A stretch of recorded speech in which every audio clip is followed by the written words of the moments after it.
Webinar kali ini dapat terlaksana berkat kerjasama antara KARS dengan Persi Pusat. Kepada Dr. Kuncoro selaku Ketua Persi, saya ucapkan terima kasih atas dukungannya.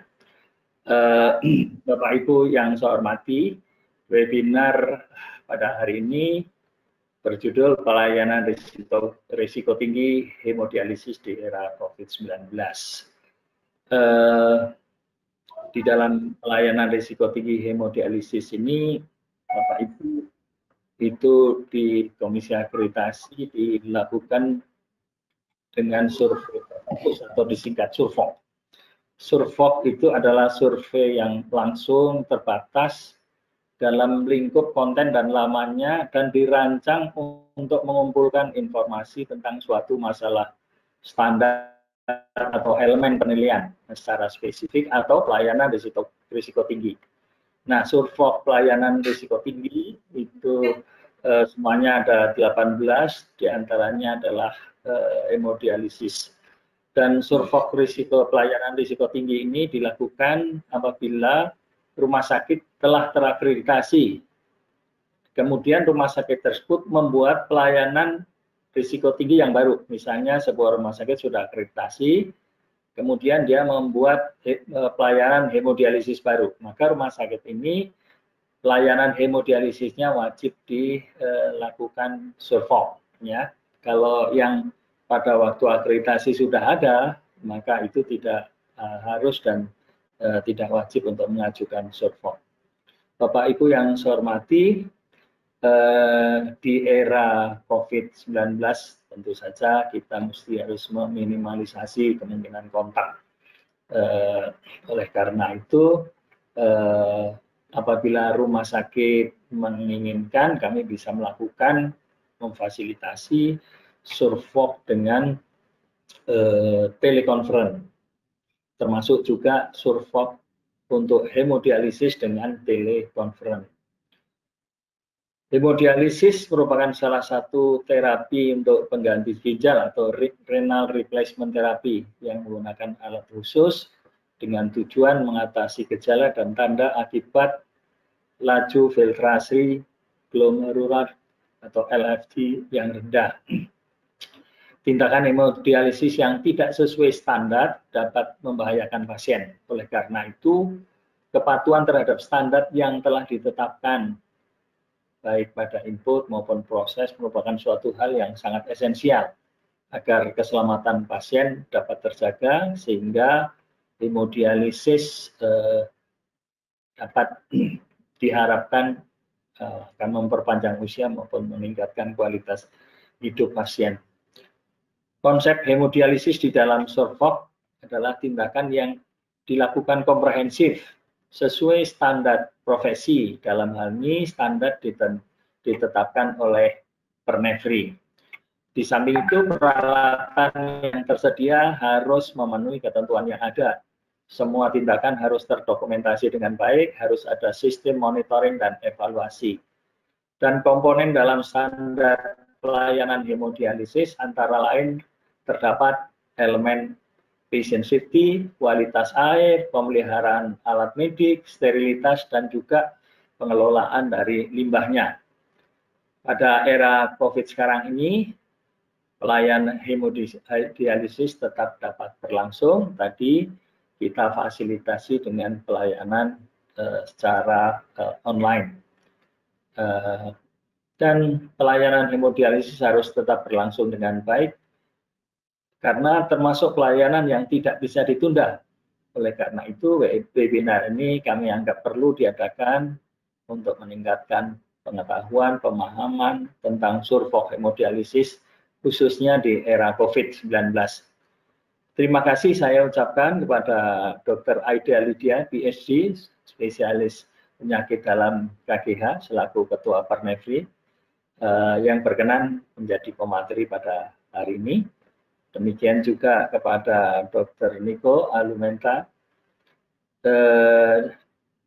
juga ada dari Rumah Sakit Laweyang yang baru saja meminta survei hemodialisis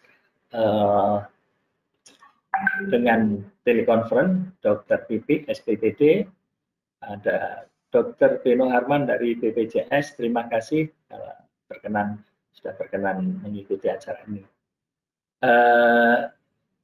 Kepada Dr. Joni selaku moderator juga saya ucapkan terima kasih. Secara khusus saya sampaikan ucapan terima kasih pada Dr. Pranawa SPPD KGH yang sudah menginisiasi dan membantu terlaksananya webinar kali ini. Saya berharap bahwa webinar kali ini betul-betul mendatangkan manfaat bagi kita semuanya. Sekian dan selamat mengikuti webinar. Assalamualaikum warahmatullahi wabarakatuh. Untuk itu, waktu selanjutnya saya serahkan kepada Dr. Joni selaku moderator. Baik, terima kasih Bapak Dr. Sutoto MKes sebagai Ketua Eksekutif KARS yang telah membuka dengan resmi webinar kita pada hari ini dengan judul Pelayanan Risiko Tinggi Hemodialisis pada Era COVID-19. Tadi sudah diuraikan siapa yang akan berbicara, kita tidak memperpanjang waktu. Jadi kita Bapak Ibu sekalian peserta webinar, baik yang surveyor KARS maupun dari rumah sakit dan pemerhati pelayanan rumah sakit atau pemerhati pelayanan ginjal, kita punya waktu 90 menit dari jam 13 sampai 14.30. Kita akan berikan kesempatan ke Dr. Aida, PhD, spesialis penyakit dalam konsultan ginjal hipertensi, yang beliau juga sebagai ketua Pernefri akan menyampaikan. Kita beri waktu 20 sampai 25 menit. Dilanjutkan nanti dengan Dr. Niko Alumenta, konsultan nefro, MM dan MHKes, itu juga mungkin 20 menit.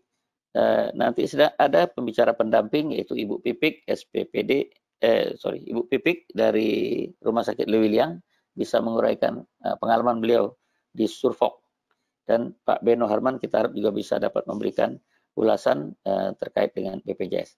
Baik, tidak memperpanjang waktu lagi, saya persilakan Dr. Aida untuk menyampaikan presentasi.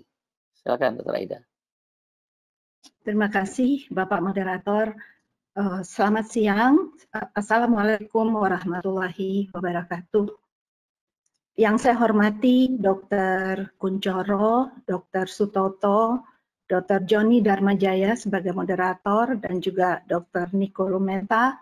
Beliau semua adalah senior saya.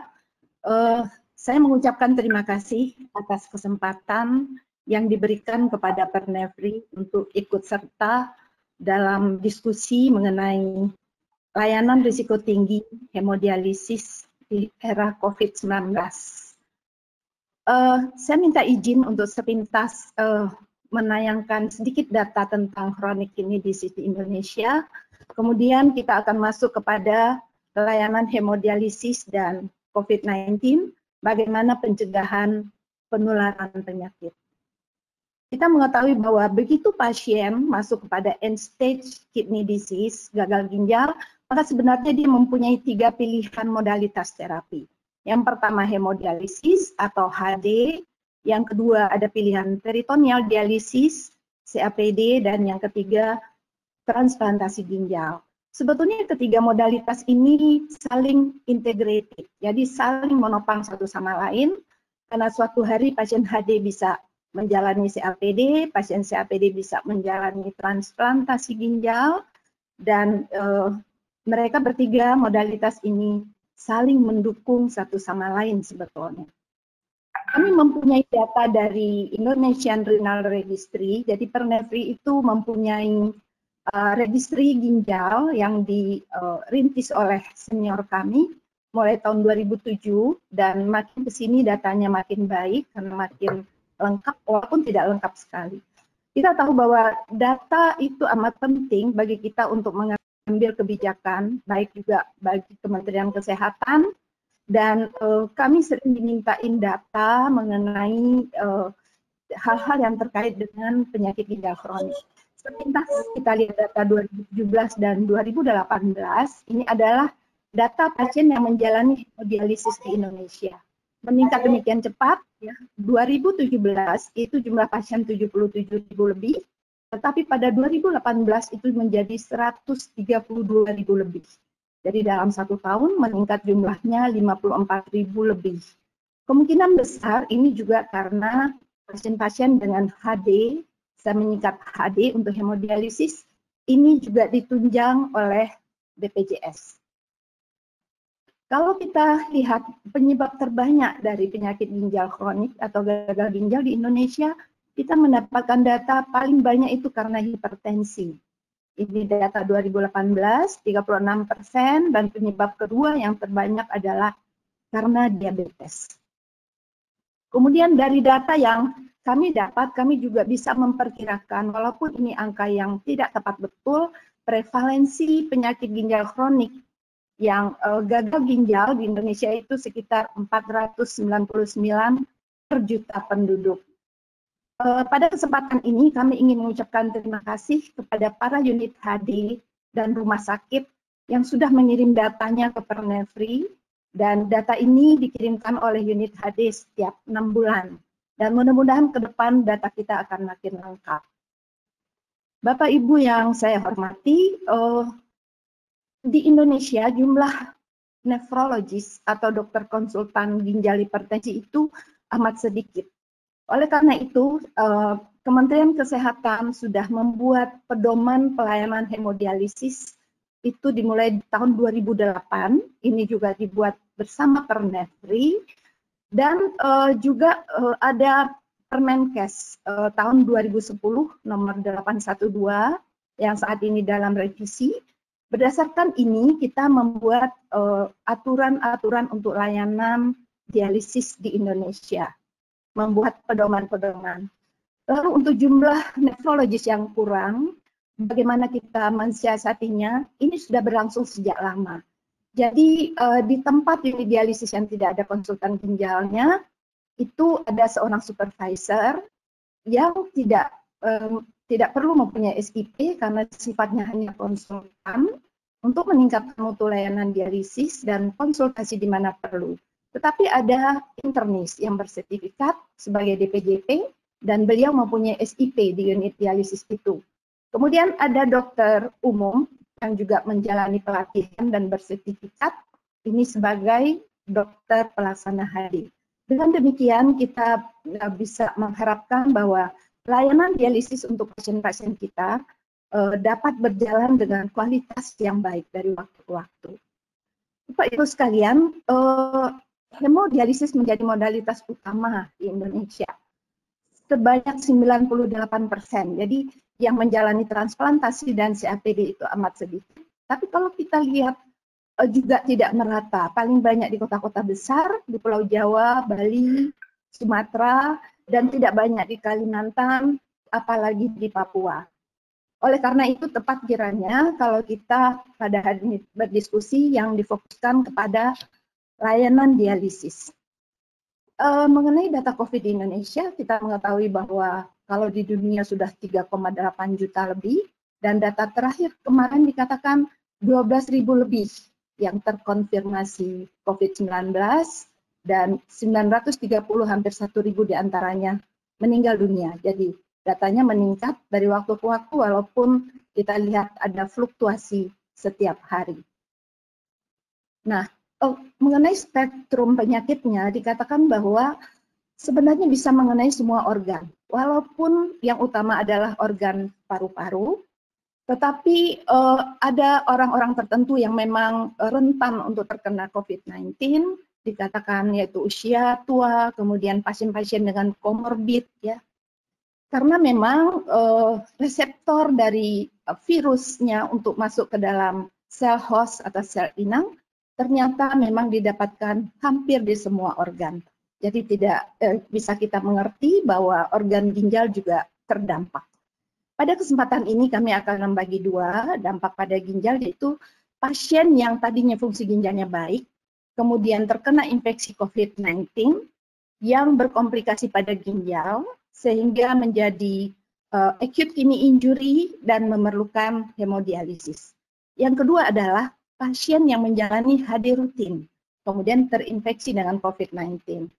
Mengenai yang pertama, prevalensinya itu masih belum banyak diketahui, tetapi ada yang mengatakan 0,5–29%, sebagian kecil membutuhkan dialisis jenis continuous renal replacement therapy, Data di Indonesia belum banyak, tetapi saya mencoba mengumpulkan dari 3 rumah sakit rujukan COVID di Jakarta, yaitu Rumah Sakit Persahabatan, RSPAD Gatot Subroto, dan Rumah Sakit Pertamina Jaya. Maka kita mendapatkan perkiraan, ini masih estimasi, angkanya sementara ini pasien-pasien yang mengalami komplikasi AKI itu sekitar 13%. Pasien HD rutin yang kemudian mengalami infeksi COVID-19 juga angkanya kita belum tahu persis. Di luar negeri dilaporkan sekitar 2,5%. Kenapa pasien HD menjadi rentan? Karena memang dia bolak-balik datang ke rumah sakit, dia perlu transportasi setiap datang ke rumah sakit yang kemungkinan berinteraksi dengan orang lain, dia perlu rutin seminggu 2-3 kali, kemudian banyak komorbid. Karena tadi sudah disampaikan, paling banyak ada hipertensi, ada diabetes, dan di sisi lain pasien-pasien HD itu juga mempunyai daya tahan tubuh atau imunitas yang rendah. Nah, jadi pelayanan hemodialisis memang berisiko tinggi ya. Pada dasarnya, walaupun tidak di era COVID-19, memang juga risiko tinggi untuk penularan penyakit, misalnya hepatitis B dan hepatitis C, karena kita berkecimpung dengan produk cairan tubuh pasien, dengan darah pasien.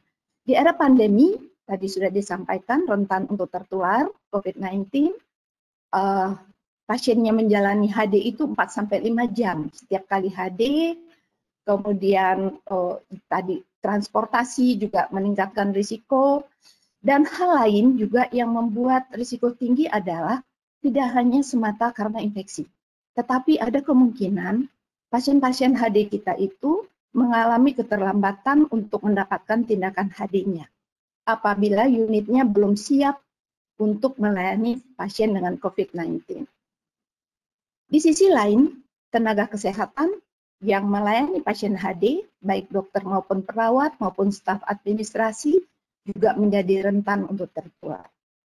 Oleh karena itu, sudah ada beberapa guideline mengenai layanan dialisis pada pasien COVID-19, juga jurnal-jurnal, kemudian ini beberapa kami ambil dari Chinese Society of Nephrology, Taiwan Society, dan NICE guideline ini dari UK.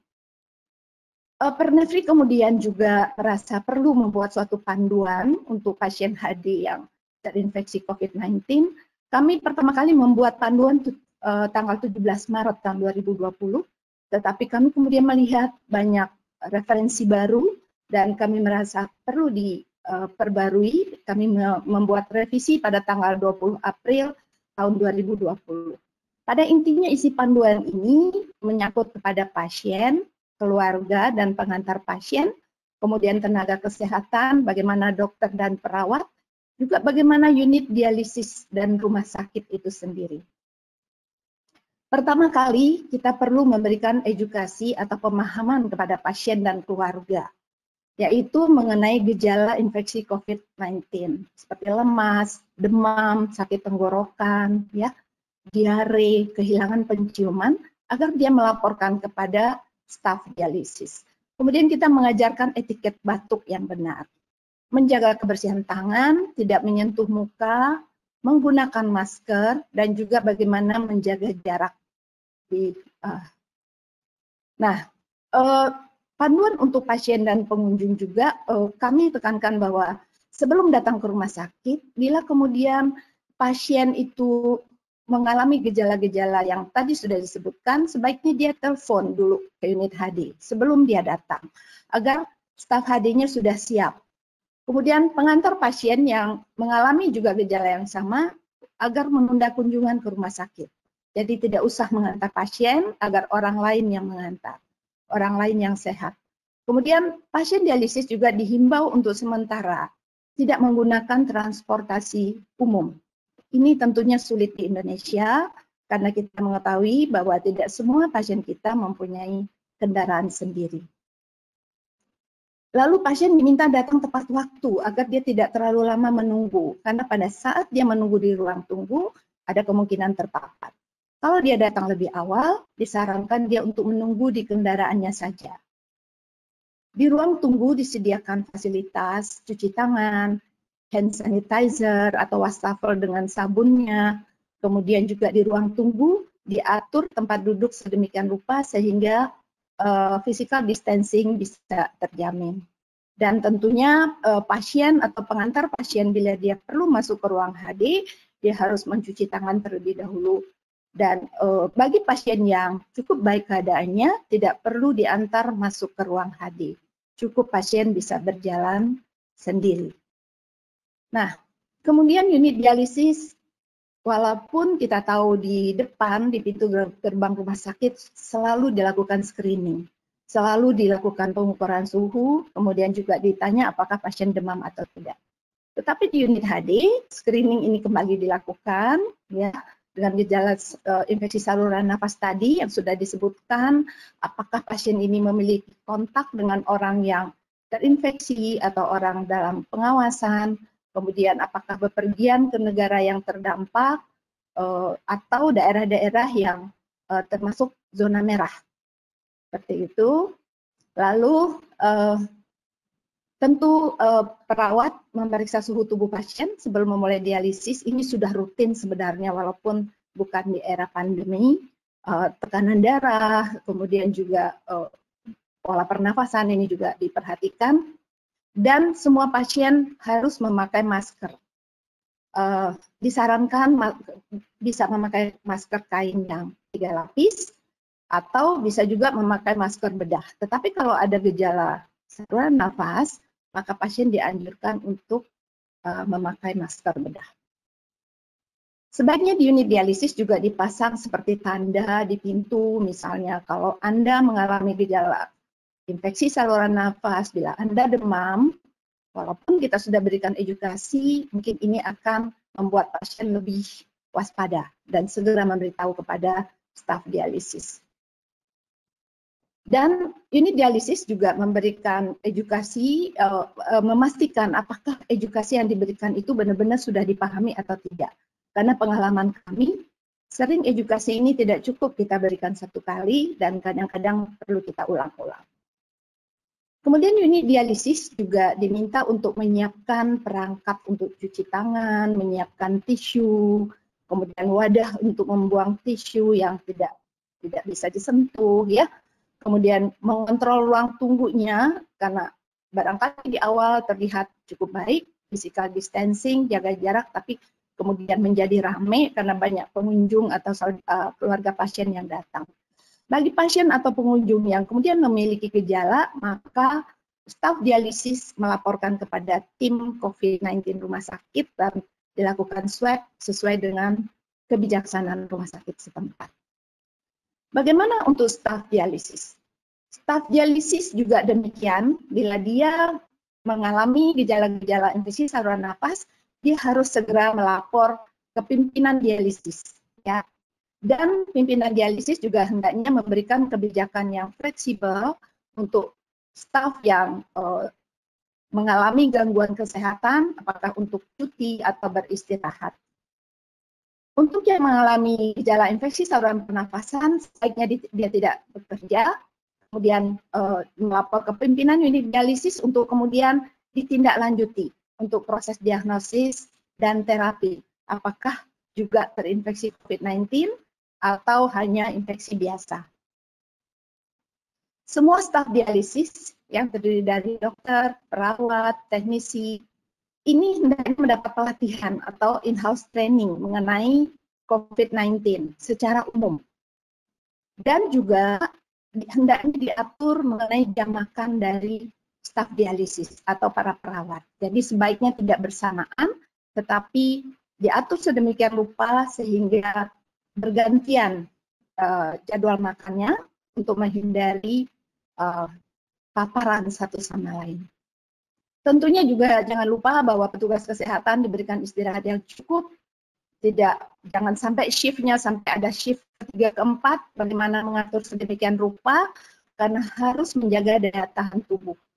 Dan pimpinan unit dialisis harus terus-menerus memperhatikan kondisi kesehatan fisik maupun mental dari staf-staf unit dialisis, karena biasanya ada stres-stres tertentu manakala menghadapi pasien dengan infeksi COVID-19. Bapak Ibu sekalian, mengenai kriteria kasus COVID-19, kita mengikuti kriteria yang sudah digariskan oleh Kementerian Kesehatan. Jadi ada PDP, ODP, OTG, dan kasus konfirmasi. Dan ini kaitannya adalah dengan pemakaian APD dan pengaturan ruangan dialisis.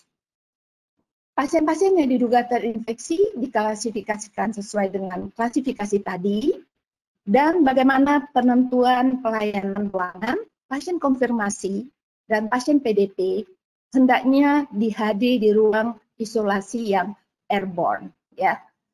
Ruang isolasi yang airborne adalah ruang isolasi dengan tekanan negatif, sesuai dengan standar isolasi airborne yang sudah ditentukan. Tetapi pasien ODP dan OTG bisa di-HD di ruang isolasi biasa. Dan yang dimaksud dengan ruang isolasi biasa adalah ruang yang terpisah tanpa tekanan negatif. Ini setara dengan ruang isolasi hepatitis B. Jadi setiap unit dialisis itu mempunyai ruangan isolasi untuk hepatitis B dengan pintunya ditutup rapat. Bagaimana dengan APD? APD semua kita gunakan APD level 3. Jadi karena kita tahu dari kasus-kasus yang PDP itu mana yang benar-benar confirm, mana yang tidak, kita tidak tahu. Jadi ini untuk safety dianjurkan untuk menggunakan APD level 3. APD level 1, 2, dan 3 ini juga disesuaikan dengan aturan yang sudah ditetapkan oleh Kementerian Kesehatan. Pertanyaannya kemudian, dan ini yang sering terjadi, bagaimana bila ruang isolasi tidak ada atau penuh? Tetap bisa melakukan HD pada pasien kita dengan cara fixed dialysis care system. Apa yang dimaksud dengan fixed dialysis care system? Adalah pengaturan pasien dan petugas. Jadi pasien rutin harus tetap melanjutkan HD-nya di tempat asalnya. Dan tidak boleh melakukan traveling. Tidak boleh dalam tanda kutip ya. Untuk hanya indikasi HD. Nanti akan kami jelaskan kemudian. Kemudian sebaiknya shift perawat, petugas dialisis juga diatur sedemikian rupa sehingga sama. Jadi jangan kita mengurangi paparan perawat HD kita dengan pasien-pasien yang terinfeksi. Kemudian bila unit HD itu mempunyai ruang isolasi untuk hepatitis B dan ruang itu tidak pernah digunakan atau belum pernah digunakan, boleh dipakai sebagai ruang isolasi biasa. Atau kebetulan pasien yang PDP misalnya juga menderita hepatitis B, ini bisa digunakan ruang isolasi ini. Nah, dalam keadaan tidak ada ruang isolasi airborne, ya, atau ruang isolasi biasa juga tidak ada. Ini yang sering terjadi di unit HD kita di Indonesia, maka masih ada jalan lain. Apa itu? Pasien bisa kita HD di luar jadwal HD rutin. Jadi kalau HD biasanya 2 shift, maka pasien ini bisa dilakukan HD pada shift ketiga untuk mengurangi paparan. Ya. Kalau misalnya juga nggak bisa karena penuh banget, setiap shift penuh. Cara lain, pasien bisa tetap di HD, tapi di HD di end of row, di sudut. Ya, dengan ketentuan jarak tempat tidurnya itu sekitar 1,8 meter atau sekitar 2 meter dari pasien-pasien yang terdekat. Ya. Kemudian alat-alat medis, apakah itu juga termasuk alat tulis, ya, furniture, semuanya jangan sharing dengan pasien lain. Apa yang dimaksud dengan end of row? Ini adalah seperti ini, ya. Jadi ini adalah tempat tidur pasien atau ini adalah mesin HD yang terletak di pojok dan jaraknya sekitar 2 meter dari mesin yang lain, dari semua arah. Lalu kemudian hal yang lain juga, misalnya ada juga pasien yang dirawat di ICU. Tentunya yang paling ideal pasien itu kalau dia perlu HD di ICU, HD biasa atau CRRT, dia di HD di ruang isolasi di ICU tersebut. Bila tidak ada ruang isolasi, maka bisa diterapkan juga teknik and overall di situ. Jadi sama dengan unit HD biasa. Mengenai dialiser, di semua guideline dikatakan dialisernya sebaiknya tidak di-reuse. Jadi pakailah dialiser yang single use. Namun bila dalam keadaan terpaksa tidak bisa, kalau tidak di-reuse, tidak ada persediaan misalnya unit HD jauh dari, katakanlah dari kota dan juga dialisernya itu juga terbatas, bila terpaksa tetap bisa di-reuse, tetapi mesin reuse-nya harus diperhatikan. Mesin reuse-nya itu khusus ya, kemudian petugas reuse-nya juga memakai APD level 2, dan juga dengan memperhatikan desinfeksi dari mesin reuse-nya. Kita masuk kepada alat pelindung atau APD. Tadi sudah disampaikan, pasien dengan PDP dan pasien dengan konfirmasi sebaiknya memakai APD level 3. Dan pasien-pasien sebetulnya pasien HD biasa, tanpa infeksi saluran nafas, tanpa di masa pandemi pun, kita menganjurkan untuk memakai APD level 2. Ya.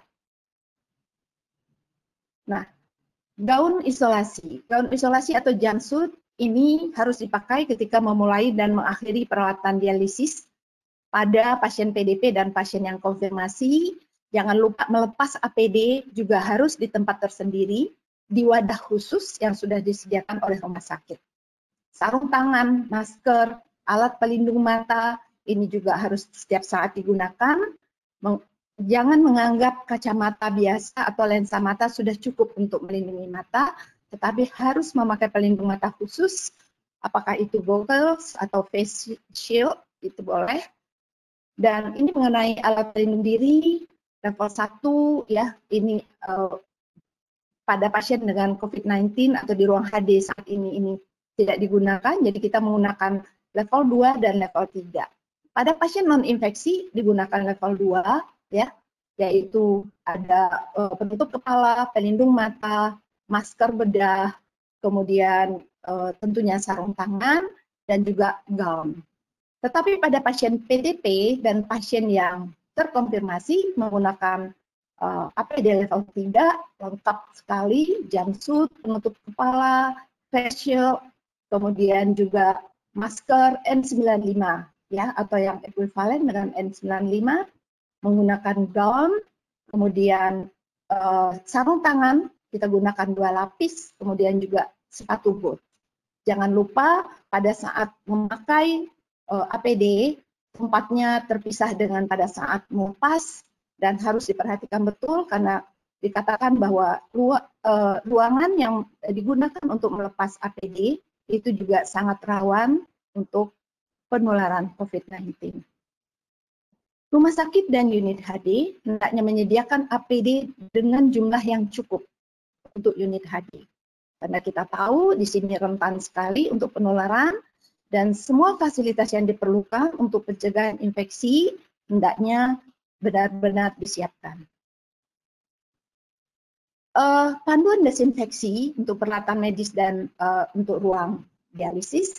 Unit dialisis harus terus mengikuti persyaratan pengendalian infeksi terkait pembersihan dan desinfeksi. Memastikan barang-barang yang digunakan di unit dialisis itu digunakan untuk satu pasien, misalnya termometer, kemudian stetoskop, mesti didesinfeksi setiap kali dipakai, dan tentunya juga peralatan medis lainnya. Nah, permukaan mesin HD dan juga peralatan medis lainnya harus didesinfeksi terlebih dahulu sebelum digunakan kembali. Kemudian perlengkapannya harus tersedia setiap saat, desinfektannya, kemudian juga tentunya desinfeksi stasiun perawat, telepon, radio, dan alat-alat internal lainnya, dan menempatkan pakaian-pakaian bekas pakai seperti tadi yang disampaikan harus di tempat tersendiri. Jangan lupa juga kepada cleaning service kita, karena cleaning service ini sangat rentan terkena infeksi, maka beri juga pemahaman sedikit mengenai infeksi COVID-19, bagaimana dia memproteksi dirinya, bagaimana dia memakai APD dan melepas APD-nya, dan dia harus tentunya melepas APD sebelum dia meninggalkan unit dialisis. Saya ingin masuk kepada tadi himbauan untuk tidak merujuk pasien untuk indikasi HD ke rumah sakit lain, karena prinsip utamanya adalah lakukan hemodialisis di rumah sakit di tempatnya semula. Kalau kita merujuk pasien tersebut, ada kemungkinan terjadi delay treatment, yang ini juga mengancam jiwa pasien.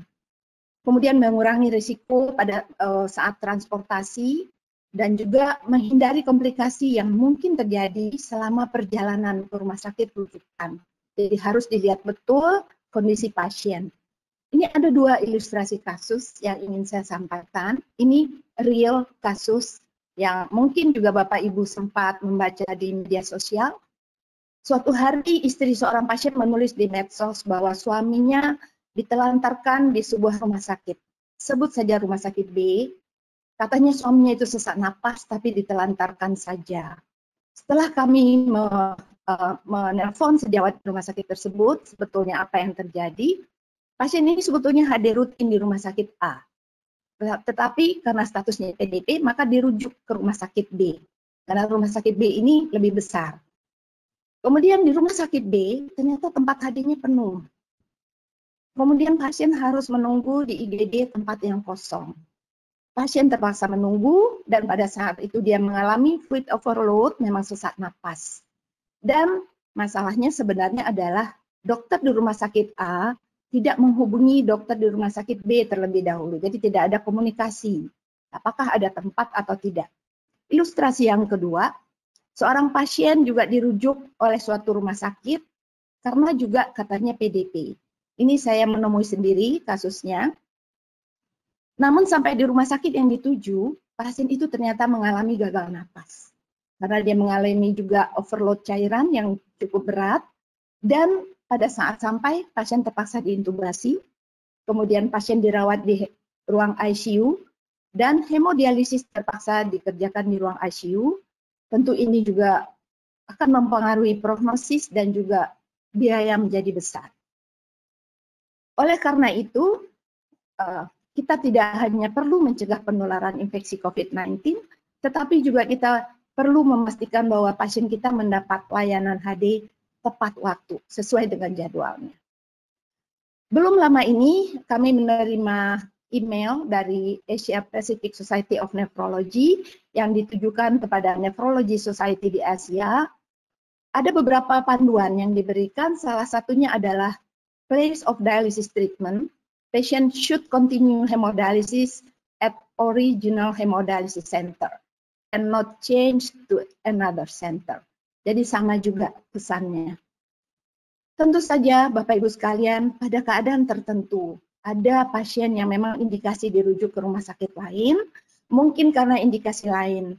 Contohnya mungkin pasien fraktur, kemudian tidak ada ortopedi, spesialis ortopedi di rumah sakit tersebut, atau karena tujuan lain. Tentu saja pasien itu tetap boleh dirujuk, tetapi hendaknya yang kami sarankan adalah ada komunikasi dengan unit dialisis yang dirujuk mengenai ketersediaan tempat. Kemudian tolong dijelaskan alasan atau tujuan rujukan, karena sering-sering ini tidak kami dapatkan. Lalu juga memberitahu dugaan diagnosis COVID-19 pasien tersebut. Apakah pasien itu OTG, ODP, PDP, atau kasus konfirmasi, agar dokter di rumah sakit yang dituju bisa bersiap-siap untuk menerima pasien. Kemudian yang tidak kalah penting adalah pastikan bahwa pasien itu layak untuk ditransport. Jangan sampai pasien kemudian mengalami gagal napas di perjalanan. Dan bila memang akan merujuk pasien ke rumah sakit lain, sebaiknya sambil menunggu pemindahan, pasien tetap memakai masker, sungkup muka, dan dipisahkan dari pasien lain untuk mengurangi paparan. Jika keadaannya stabil, pasien bisa diminta menunggu di kendaraan atau bahkan kembali ke rumah. Jika itu tidak mungkin, maka mereka harus ditempatkan di ruang terpisah dengan pintu tertutup untuk mengurangi kontak dengan pasien lain. Dan tentu saja tenaga petugas kesehatan yang mendampingi pasien tersebut harus menggunakan APD yang lengkap. Saudara sekalian, sebenarnya kami mempunyai juga ini panduan yang kita sudah rangkum dalam satu bentuk leaflet ini. sejawat bisa dapatkan nanti, ini sudah lengkap sebetulnya dari A sampai Z, lebih sederhana. Menjelang akhir presentasi ini, saya ingin melihat permasalahan kita semua, bahwa kasus COVID-19 kita makin banyak, berdampak pada pelayanan kesehatan, termasuk kesehatan ginjal, dan renal replacement therapy. Komplikasi AKI kadang memerlukan dialisis. Pasien dialisis rutin merupakan kelompok yang rentan karena banyak komorbid, dan juga dia tetap perlu menjalani HD sesuai dengan jadwalnya di unitnya sendiri. Bila pasien akan dirujuk atas indikasi khusus, hendaknya berkomunikasi dahulu dengan rumah sakit yang dirujuk. Kemudian tentu saja pencegahan transmisi COVID-19 di unit dialisis amat penting, melindungi pasien, melindungi tenaga kesehatan agar tidak tertular juga sangat penting, dan rumah sakit hendaknya menjamin kecukupan APD untuk penata laksanaan pasien COVID-19 agar lebih optimal. Pada slide terakhir ini, saya ingin menyampaikan ini ada suatu joint statement dari organisasi profesi dunia, 3 organisasi profesi, International Society of Nephrology, European Renal Association, dan American Society of Nephrology, yang pada intinya adalah ini dikirimkan kepada organisasi profesi, termasuk Pernefri, pada intinya ingin menghimbau pemerintah untuk memperhatikan center dialisis karena risiko tinggi, memberikan support untuk pasien dan tenaga kesehatan, tingkatkan testing untuk diagnosis COVID-19, dan mohon dilengkapi kebutuhan APD.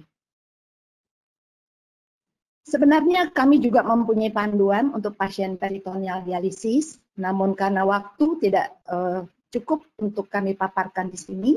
Namun sejawat sekalian, Bapak dan Ibu bisa mengunjungi website Pernefri, www.pernefri.org, karena di sini kami upload semua panduan, termasuk panduan-panduan yang lain yang terkait dengan penyakit ginjal kronik, yang terkait dengan pasien-pasien dialisis. Terakhir, kita menyadari semua bahwa perlu kerjasama yang baik di antara semua stakeholder dalam mengatasi pandemi COVID-19. Dari organisasi profesi, dari juga Persi, dari BPJS, Kementerian Kesehatan, dari KARS tentunya, dari seluruh masyarakat, karena bersama kita bisa. Demikian, Dr. Joni, Bapak Moderator, yang bisa saya sampaikan. Mudah-mudahan bermanfaat untuk kita semua. Atas perhatiannya, saya ucapkan terima kasih. Terima kasih Dr. Aida atas penjelasan presentasi yang sangat komprehensif dari bagaimana mengelola pasien, bagaimana mengelola pelayanan sampai dengan merujuk. Dr. Aida bersabar, nanti tentu akan ada diskusi. Berikut kita akan berikan kesempatan kepada Dr. Niko dari KARS tentu akan bercerita tentang bagaimana standarnya. Karena kita tahu tadi begitu pelayanan ini berisiko tinggi, baik pada masa non-pandemi, apalagi pada masa pandemi. Oleh karena itu standar itu memang merupakan keharusan dipatuhi. Saya persilakan Dr. Niko Alumenta untuk menyampaikan presentasi. Baik, terima kasih Dr. Joni. Suara saya terdengar? Silakan Dr. Niko. Slide sudah muncul. Slide pertama sudah muncul. Ya, sudah. Di layar. Sudah. Oke, baik. Pertama-tama terima kasih sekali kepada Dr. Aida Lydia yang telah begitu komprehensif menjelaskan bagaimana kalau rumah sakit menyelenggarakan pelayanan hemodialisis. Dr. Aida seperti kita ketahui adalah Ketua Umum Pernefri, dan kebetulan saya beruntung ikut dalam proses pendirian organisasi Pernefri ini ketika saya bekerja di Rumah Sakit PGJ ini tahun 70-an sebagai asisten almarhum Dr. RP Sidabutar. Saya ingat rapat pertama mendirikan Pernefri itu ada di Hotel Sari Pasifik, Tamrin gitu waktu itu. Sayangnya nggak ada notulen, tapi saya ingat saya menyampaikan usulan nama Perhimpunan Nefrologi Indonesia. Baik. Saya mendapat tugas untuk mengungkapkan, menjelaskan tentang survei terfokus akreditasi pelayanan hemodialisis secara umum maupun termasuk era pada saat era COVID. Jadi ada beberapa hal yang saya kemukakan. Tentunya slide yang cukup banyak ini sebagian merupakan slide referensi dapat dibaca oleh Bapak Ibu sekalian setelah webinar ini. Jadi pertama tentang akreditasi saat ini yang digunakan adalah buku Standar Nasional Akreditasi Rumah Sakit atau SNARS edisi 1, juga didampingi dengan buku instrumennya. Lalu kita melihat jumlah standarnya dari 16 bab itu ada 338 standar dan 1346. Jadi apa yang disampaikan oleh Dr. Aida, Ketua Umum PNFP itu tentang pelayanan hemodialisis, maka standar-standar SNARS ini sudah mengakomodasi berbagai pedoman standar dari profesi maupun dari Permenkes. Nah, sedikit mengenai proses akreditasi secara sederhana adalah satu proses yang menilai, mengukur bagaimana rumah sakit menerapkan standarnya. Dan untuk memahami 338 standar tadi dengan 1346 EP itu, kita perlu menggunakan pola semila. Semila ini sederhana sekali, tingkatan dari standar, elemen penilaian, maksud tujuan, instrumen atau telusur di bukunya disebut dalam kolom telusur, maupun link ke standar EP yang lain di dalam SNARS itu sendiri. Dan disinilah pentingnya acuan ke peraturan perundang-undangan, termasuk ke standar profesi dalam hal hemodialisis ke standar PNFP. Sesudah itu menentukan apa substansi yang wajib harus ada, tetapi ada juga yang kalau ada akan lebih baik, nice to have, nice to do. Tadi beberapa sudah disampaikan Dr. Aida. Definisi dari survei terfokus adalah survei tadi sudah disampaikan Pak Toto. Survei langsung yang terbatas dalam lingkup dan konten dan lamanya dirancang untuk mengumpulkan informasi tentang suatu masalah, standar, elemen penilaian secara spesifik atau prime risiko tinggi. Nah, jenis survei terfokus. Jenis survei terfokus ada di ini adalah survei terfokus yang berisiko tinggi dengan 3 buku. Namun jenisnya sendiri itu kalau kita lihat ada 5 sebenarnya. Pertama, survei pelayanan risiko tinggi. Yang kedua adalah survei khusus khusus 1, yaitu penambahan pelayanan 20%, misalnya tempat tidur. Yang ketiga adalah survei khusus 2, itu berdasarkan rekomendasi surveyor. Ada kekurangan yang harus dilakukan survei pada suatu rumah sakit. Yang ketiga, yang keempat adalah survei khusus 3, berdasarkan laporan masyarakat adanya sesuatu peristiwa sentinel di rumah sakit, lalu dikaji oleh KARS dan seterusnya sehingga diputuskan perlu dilakukan survei. Dan yang terakhir adalah survei khusus keempat banding ketiga rumah sakit menerima hasil survei lalu tidak menganggap bahwa beberapa bab itu seharusnya dia lulus dan seterusnya, maka dilakukan banding.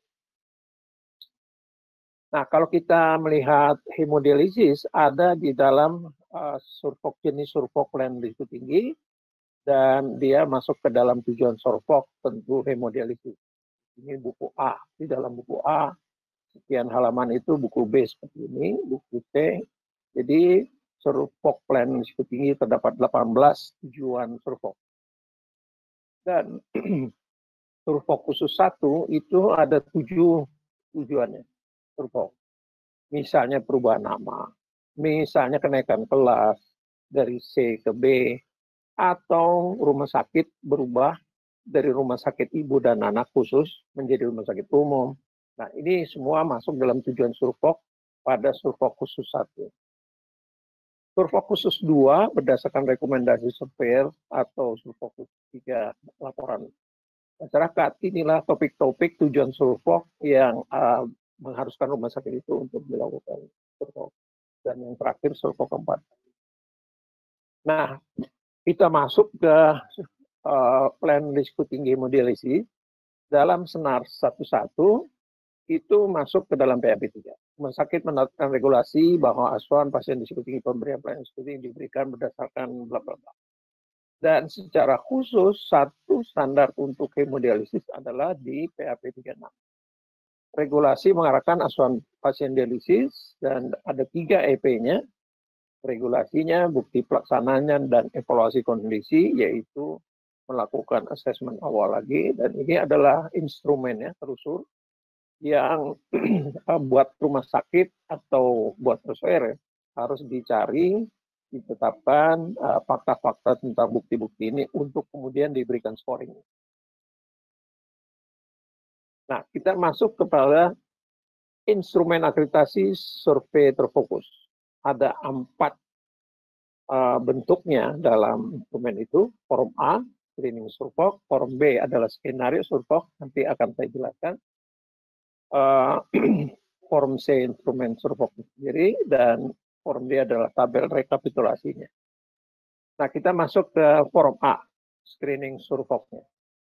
Jadi form A ini sesungguhnya adalah screening atau kita katakan palang pintu gitu ya, palang pintu bahwa pelayanan unit ini telah memenuhi standar-standar profesi dalam hal ini dari PNFP maupun dari pedoman-pedoman atau standar kebijakan dari Kemkes.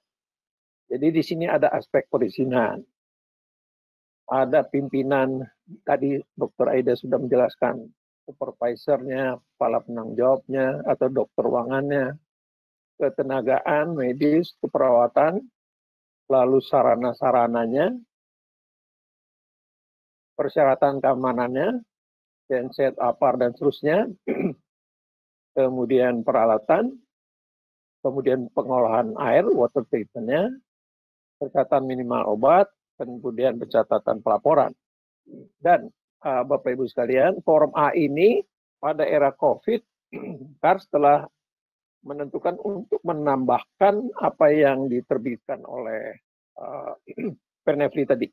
Panduan pencegahan transmisi COVID-19 di unit dialisis secara panjang lebar tadi sudah dijelaskan oleh Dr. Aida. Nah, kalau form B ini merupakan skenario survei plan hemodialisis di mana standar-standarnya EP-nya akan mengukur tentang organisasinya, tentang ketenagaannya, tentang fasilitas, peralatan, dan seterusnya, sampai ke item ke-10 pendokumentasiannya. Dan tentu saya tidak akan masuk secara detail dalam form B ini. Di sini bisa terlihat standarnya maupun EP-nya. Jadi kita teruskan aja ke form C. Jadi dari form B ini diterjemahkan, dituangkan dalam form C. Disinilah surveyor akan memberikan scoringnya. Ya. Nah, ini dia. Jadi ini yang pertama standar SKP 1, identifikasi pasien dengan benar. Ada elemen penilaiannya, kemudian telusurnya, dan telusur khusus untuk hemodialisisnya, baru scoringnya. Dan seterusnya bisa dilihat seperti ini, dijalani seperti ini oleh rumah sakit dengan sendirinya ketika akan merencanakan atau menerapkan standar ini. Kita harus bisa melewatinya. Nanti kita akan lihat di rekapitulasinya. Oke. Form D. Instrumen form D. Jadi form D ini adalah rekapitulasinya secara menyeluruh. Kita bisa melihat apa saja standar yang akan diukur dengan elemen penilaiannya. Di sini contohnya SKP 1, SKP 3, SKP 5, lalu ARK 2, EP 2 dan 7, APK, AP 1, 11 dan seterusnya dengan elemen penilaiannya. Kemudian PAP, pelayanan asuhan pasien, 36 secara khusus hemodialisis, 6 PAP 6 ini tentang nyeri, ini sudah EP yang ke-60.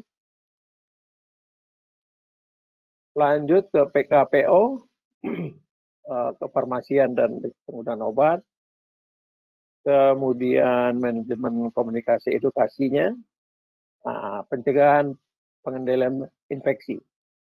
Dengan sendirinya memayungi tentang APD tadi. Lanjut adalah tata kelola rumah sakit TKRS. Ini sudah EP yang ke-80. Terus TKRS cukup banyak karena ini memang pengelolaan. EP ke-90, EP ke-100. Kemudian manajemen fasilitas dan keamanan. Tentang MFK, tentu saja MFK menjadi sangat penting untuk limbah, termasuk water treatment itu ada di PPI juga. Kemudian kompetensi dan kewenangan staf, PKS, 8 dan termasuk EP-nya. Ini adalah EP yang ke-120. Maka secara total ada 126 EP, yang terakhir adalah MIREM, informasi dan rekam medis. 126 EP yang akan mengukur pelayanan hemodialisis. Nah, sekarang kita masuk kepada, mohon maaf tadi adalah tim-tim yang menyusun, waktu itu yang menyusun untuk Survok, ada Dr. Pernawal, Ibu Yulia, dan Ibu. Nah, ini adalah tim yang lainnya untuk buku A. Kita masuk kepada pelaksanaan. Ya, bisa dipahami, dicatat, diketahui Bapak Ibu sekalian bahwa Survok pertama itu dilakukan 13 Desember 2017 atas permintaan Rumah Sakit Daerah Gunung Jati Cirebon. Dan tujuan Survoknya ada 2, yaitu Survok pelayanan cath lab dan Survok HOT, hematologi, itu kepanjangannya, onkologi dan talasemia. Waktu itu surveyor yang diterjunkan oleh KARS adalah saya dan Dr. Pranowo. Yang kedua, Survok pelayanan hemodialisis yang pertama di Indonesia itu dilakukan di Sidoarjo pada tanggal 23 Januari 2018. RSU Anwar Medika Sidoarjo. Dan surveyornya juga diterjunkan saya dan Dr. Pranowo. Menerjunkan surveyor untuk Survok itu oleh rumah sakit akan dilihat kemampuan surveyornya, dan terlihat bahwa surveyor yang berasal dari profesi nefrologi dari Pernefri Pak Pranawa terutama itu memang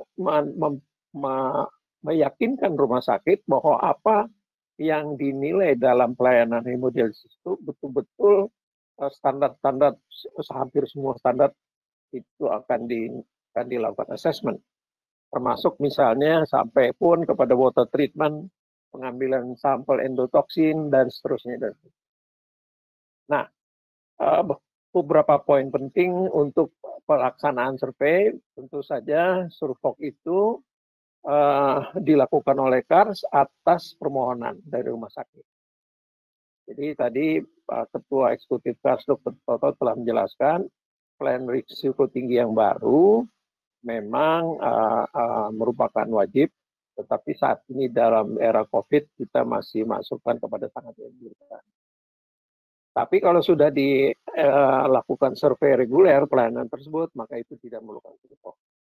Namun, sesuatu rumah sakit yang sudah punya pelayanan risiko tinggi, misalnya hemodialisis, sudah dilakukan survei reguler, tapi kemudian ingin meningkatkan mutunya, jadi improvement, dia dalam kategori budaya improvementnya cukup tinggi, maka dia dapat mengajukan Survok. Kemudian setelah disetujui, rumah sakit mengisi berkas kelengkapan aplikasi, kirim ke KARS. Kemudian juga sismadaknya harus mereka penuhi supaya surveinya dapat melihat berbagai regulasi maupun bukti dokumen melalui sismadak ini. Dan surveyor menghubungi setelah dibuat ketetapan penugasannya, menghubungi KARS 3 hari sebelumnya. Dan untuk meningkatkan kelancaran komunikasi, surveyor bisa membuat WA group dengan rumah sakit, surveyor sebagai admin, lalu pesertanya pimpinan rumah sakit yang ditunjuk rumah sakit lain, PAC dan seterusnya. WA group tentu akan diakhiri setelah semua ini proses selesai sampai rumah sakit mendapatkan sertifikat atau hasil. Ini perlengkapannya. Dan online ini atau teleconference itu menggunakan berbagai aplikasi, yang paling sering saat ini dengan Zoom, tetapi untuk keliling telusur biasa menggunakan WhatsApp video call. Sebelumnya rumah sakit diminta oleh surveyor mengirimkan video klip tentang kegiatan penting sesuai permintaan surveyor. Beberapa rutin regulasinya bahwa H-3, jadi tentu staf sekretariat akan memintakan tanggal yang diinginkan rumah sakit, lalu setelah ada kesepakatan, maka H-3 ada hal-hal yang harus disiapkan oleh surveyor, mengirimkan surat penjelasan menjaga rahasia, meminta hak akses surveyor itu untuk Wismada, menyusun skenario wawancara telusur, disampaikan ke rumah sakit, lalu memeriksakan di form A tadi, terutama aplikasi dan form A, perizinan dan seterusnya. Nah, hari pertama melakukan pengecekan komunikasi 30 menit sebelumnya, lalu pembukaan oleh surveyor menyampaikan tujuan survok, kemudian presentasi wawancara direktur, juga melakukan telah dokumen. Dan hari kedua, jadi survok ini 2 hari pelaksananya, lakukan pengecekan lagi, wawancara ke PIC penanggung jawab, lalu telusur ke unit-unit terkait. Nah, ini template acaranya, ya. Jadi hari pertama wawancara direktur rumah sakit telah dokumen, kita nanti kita lihat fakta-fakta foto-fotonya, pembukaan oleh surveyor, dilanjutkan presentasi direktur, profil tingkat rumah sakit, kemudian tentang pelayanannya. Kemudian telah dokumen, dan hari kedua seperti ini wawancara sampai exit conference, penutupan jam 4. Bahwa survok online ini menggunakan berbagai aplikasi, terutama yang paling banyak Zoom, dan kemudian video call untuk keliling. Google Meet juga bisa dipakai maupun GoToMeeting. Nah, saya sampaikan data-data tentang survok online untuk hemodialisis di RSUD Leo William oleh surveyor Dr. Pranawa, SPPD, KGA Vingasim, pada tanggal 21 sampai 22 April. Jadi Selasa 21 April telah dokumen klarifikasi online, kemudian Rabu pembukaan, wawancara telusur, exit conference. Seminggu kemudian masih menerima perbaikan dokumen, pertama tentu regulasi yang ada. Nah, ini foto-foto yang memang dibuat waktu itu untuk arsip Dr. Pranawa di rumahnya. Ini sedang action. Ini screenshotnya RSUD Lewilya.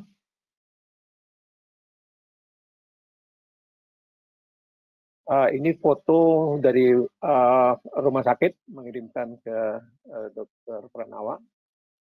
Ini suasana di unit dialisis, hemodialisisnya. Ini juga sama, ini pasien. Nah, ada foto yang dia diwawancara. Jadi Dr. Pranawa juga mewawancara pasien melalui video call.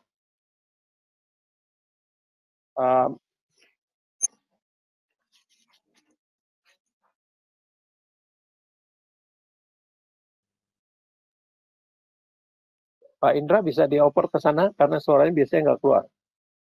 Pak Indra? Iya, bisa Pak. Bisa Pak. Sudah. Sekarang slide 56 ya. Sudah, bagi ikutan. Slide 56. Ya. Wawancara dari, oke lanjut. Lanjut. water treatment dan pengolahan limbah nanti yang sektor ini. Saya kira nanti dengan video call atau dengan apa nanti bisa jelas. Oke, lanjut, Indra. Lanjut. Assalamualaikum warahmatullahi wabarakatuh. Selamat datang di ruang hemodialisis RSUD Lewiliang. Pada kesempatan kali ini, perkenalkan saya sendiri Dr. Pibukai, spesialis penyakit dalam. Saya DPJP ruangan hari ini untuk proses hemodialisis yang selama ini kita kerjakan. Sebelumnya akan saya sampaikan atau saya perkenalkan kru di ruangan ini. Yang pertama ada Dr. Norma, ini Dr. Norma, Dr. Ugo yang selama ini standby di ruangan hemodialisis yang selama ini mengawasi pasien-pasien selama berlangsungnya hemodialisis. Yang kedua ada ketua kepala ruangan, ini Didit, perawat HD, sudah pelatihan HD.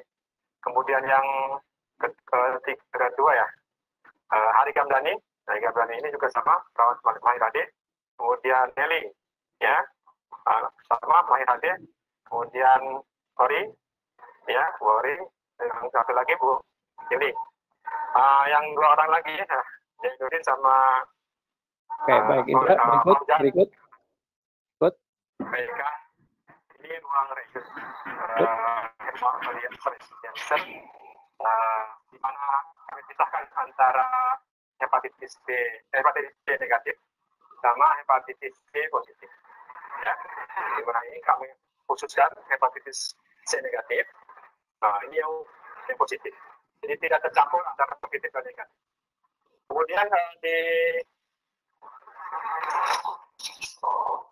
riset tersebut sudah tercantum nama. Di sini dokter penanggung jawab hemodialisis di RSUD Lewiliang. Pada kesempatan kali ini saya ingin menunjukkan beberapa sampel pengambilan sampel endotoksin yang selama ini kita kerjakan rutin dilakukan setiap bulan. Yang pertama tadi dari ASRO kita ada punya penampungan air sementara di sini. Nah, ini sampel yang pertama kita ambil dari sampel ini. Sampel yang pertama. Kemudian sampel yang kedua kita ambil dari RO-nya itu sendiri. Dari sini ke tempat penampungan RO kita ambil sampel satu. Kemudian yang ketiga kita ambil sampel satu lagi di ruangan hemodialisis, yaitu di keran yang masuk ke. Baik, lanjut, Indra, lanjut. Ya, saya ingin menjelaskan terkait dengan alur kotor. Bahwa alur kotor itu merupakan alur yang dilewati oleh para teman-teman BNN Service untuk mengambil sampah-sampah limbah, baik itu limbah medis maupun sampah-sampah limbah B3.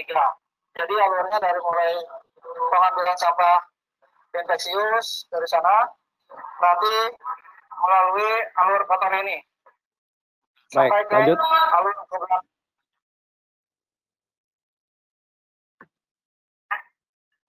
Alhamdulillah. Ya, ini adalah survei Dr. Sri Ramani RSUD Lewiliang kenaikan kelas.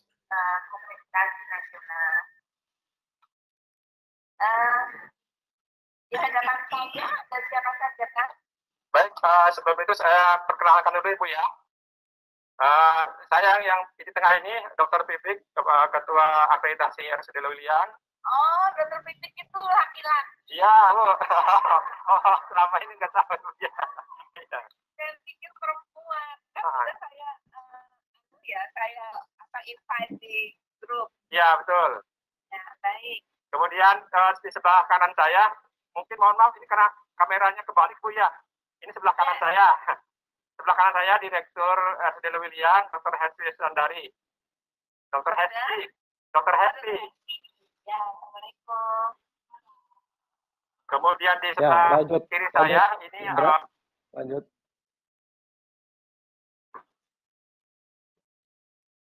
Ya, ini adalah survei terfokus untuk rumah sakit yang sama RSUD Lewiliang untuk CT scan. Surveyornya adalah Dr. Firdaus Saisawar, Espirat, konsultan kedokteran nuklir. Tampak screenshotnya para peserta pada waktu opening. Lanjut. Untuk masing-masing petugasnya yang untuk pemeliharaan instrumennya dok, dari CT scan, USG, dan alat-alat yang lain sudah kita ubah yang terbaru dok. Oke, Pak ya. Ya Pak, saya itu sebetulnya yang diarti kan dari ruangan itu oleh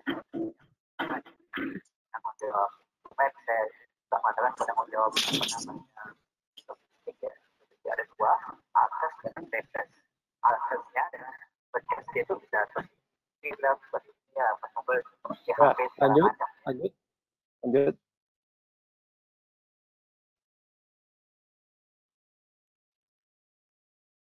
Oke, saya oper lagi ke saya, Pak Indra. Mana nih? Oh, sharing, show my screen. Oke. Ya, belum. Oke. Ya. Jadi ini adalah pelaksanaan Survok online selama era COVID. Ada 11 sebenarnya, yang ke-12 nanti minggu depan.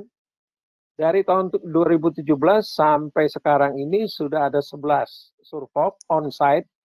Dan sekarang di era COVID ada 11 on-site, padahal hanya baru 2 bulan. Yang pertama adalah RSUD Pesanggerahan, Jakarta Selatan, untuk tujuan Survok kenaikan kelas DKC dan ICU 26 Maret. Survei Dr. Henry Boyko Sitompul, SPB FICS. Yang kedua RSUD Tebet, kenaikan kelas DKC ICU Ibu Saida Simanjuntak, SKP Mart. RSUD Zainal Abidin Pagar Alam, Lampung. Itu pindah gedung dengan tujuan Survok pindah gedung. Jadi itu Survok khusus 1 maupun penambahan tempat tidur. Dr. Rita Sekarsari, SKP SPKV MHFM. Lanjut Simpang Depok, DKC Dr. Tejo. RSU Asri Purwakarta, perubahan jenis artinya dari khusus ke umum. Dr. Yawestri Pujiati. Dan tadi RSUD Lewilang HD, Dr. Pranawa, CT scan Dr. Firdaus. Kemudian kenaikan kelas C ke B itu Dr. Sri Rahmani. Lanjut Mitra Family Kerawang, perubahan khusus ke umum Dr. Randa Yulia Trisna, 2425. RSUD Cilincing, kenaikan kelas dan ICU 21-22 April, Dr. Kemala Rita Wahidi. Kemudian baru saja kemarin RS Karisma Cimareme untuk tujuan Survok D ke C, kenaikan kelas maupun penambahan, itu Dr. Tejo. Dan minggu depan, persis sehari sebelum Lebaran, mereka jadwalkan RSU Karunia Kasih Bekasi untuk perubahan jenis dari khusus ke umum. Surveyornya adalah Dr. Dasyati. Nah ini foto-foto dari Survok yang ada, Dr. Henry Boyke, RSUD Pesanggerahan, ini peralatannya. RSUD Zainal Abidin, Dr. Rita, ini screenshotnya, ada bannernya di belakang itu. Mitra Family Karawang, Ibu Yulia, Simpangan Depok. Simpangan Depok itu oleh Dr. Tejo. Lalu Dr. Tejo di dalam tim ad hoc Survok itu dia adalah instruktur IT-nya kami, ya. Jadi menggunakan TV juga, laptop juga dan seterusnya. Kemudian RSUD Cilincing, Dr. Kemala, ini pembukaannya. Asri Purwakarta, Ibu Yawestri. Kemudian kemarin ini yang Karisma, Dr. Tejo, cukup luas karena juga ini satu dengan menggunakan video call WA bisa keliling ke seluruh unit farmasi dan seterusnya. Maka mengakhiri presentasi ini sebagai kesimpulan bahwa Surfok terdiri dari 5 jenis pada Surfok pelayanan risiko tinggi, kemudian Surfok khusus 1 penambahan pelayanan lebih dari 20%, Surfok 2 adalah Surfok atas rekomendasi surveyor, Surfok khusus 3 adalah berdasarkan laporan masyarakat atau instansi pemerintah, dan Surfok khusus 4 ada proses banding dari rumah sakit. Jadi ada 5 jenis Surfok. Nah, pelayanan hemodialisis jelas merupakan pelayanan berisiko tinggi tadi telah disampaikan oleh Ketua Umum Pernefri. Induknya di SNARS 11 adalah standar PAP 376. Maka rumah sakit yang menjalankan pelayanan hemodialisis sangat dianjurkan menerapkan standar akreditasi dalam instrumen Surfok. Surfok dilaksanakan atas permintaan rumah sakit, dan di era COVID ini Surfok dilaksanakan secara online dan telah terlaksana 11 dan minggu depan ke-12 Surfok di Jakarta, Lampung, Bogor, Karawang, dan Bandung. Demikian Bapak Ibu moderator Dr. Joni tentang Surfok secara umum maupun di era COVID. Salam keselamatan Pak.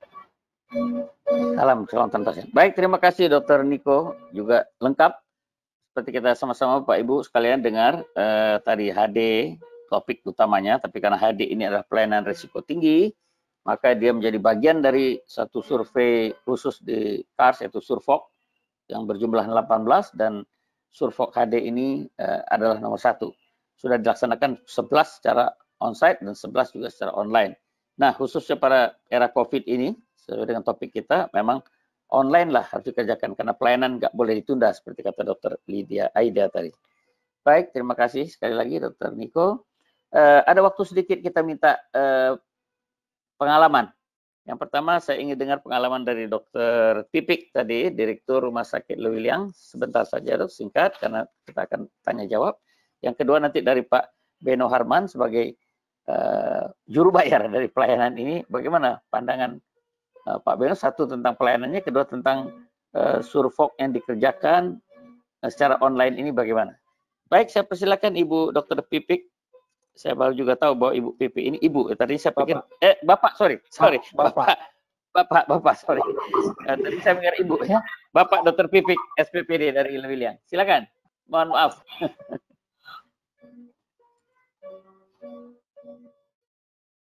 Silakan Pak Dr. Pipik. Oh, juga udah ada. Ya, halo, sudah mulai. Halo. Tes. Belum. Suara sudah masuk, gambar belum? Ya, gambarnya belum. Suara sudah masuk. Silakan kamera videonya di chat. Sudah keluar. Sudah masuk, Dok? Okay. Ya. Assalamualaikum warahmatullahi wabarakatuh. Waalaikumsalam. Selamat siang. Terima kasih yang pertama kepada Dr. Sutoto, Dr. Joni, Dr. Niko, dan juga Dr. Aida Lydia, guru kami. Perkenalkan saya Dr. Pipik Rifai, internis di RSUD Lewiliang. Kebetulan saya sebagai penanggung jawab hemodialisis di RSUD Lewiliang sekaligus ketua akreditasi di RSUD Lewiliang. Pada tanggal 21 sampai tanggal 22 April, 20 hari yang lalu, 3 minggu yang lalu, kami RSUD Lewiliang melaksanakan survei terfokus untuk hemodialisis. Sebenarnya kami melaksanakan 3 survei terfokus. Yang pertama hemodialisis, kedua CT scan, kemudian yang ketiga kenaikan kelas dari tipe C ke tipe B. Nah, pada kesempatan kali ini mungkin saya ingin bercerita sedikit tentang hemodialisis survei terfokus dengan virtual atau teleconference. Mohon maaf, kami disampaikan kemarin dari survei Dr. Sri Rahmani diminta untuk bercerita saja. Jadi saya tidak bikin slide, jadi mohon maaf Dok. Jadi saya tidak bikin slide, hanya bercerita. Cukup, ya silakan. Baik, nah, tanggal 21 sampai 22 April 2020 kemarin, kami disurvei terfokus untuk hemodialisis dengan surveyor Dr. Pranawa. Hari pertama mungkin sebagai masukan juga ya untuk kita semua. Kemarin komunikasinya bahwa hari pertama itu tidak menggunakan telekonferensi. Tapi setelah kita komunikasikan dengan surveyor, sebaiknya kita telekonferensi. Akhirnya kami fasilitasi dari rumah sakit memakai fasilitas kami untuk melaksanakan telekonferensi di hari pertama. Karena informasi dari KAS, telekonferensi dilaksanakan hari kedua. Akhirnya kami, mohon maaf, nyari link untuk melakukan telekonferensi di hari pertama. Yang pertama, terima kasih kepada Dr. Pranawa yang telah membimbing kami, mengarahkan kami sebagai surveyor untuk melaksanakan survei terfokus ini. Karena terus terang tujuan awal kami melaksanakan survei terfokus ini adalah yang pertama, kami meningkatkan pelayanan. Selain HD ini merupakan risiko tinggi, kami meningkatkan pelayanan dari jumlah hemodialisis kami yang 5 menjadi 10. Kemudian juga atas rekomendasi dari BPJS, karena kita sudah naik kelas C ke kelas D. Sehingga kami diharapkan untuk melaksanakan survei terfokus untuk meningkatkan pelayanan kami.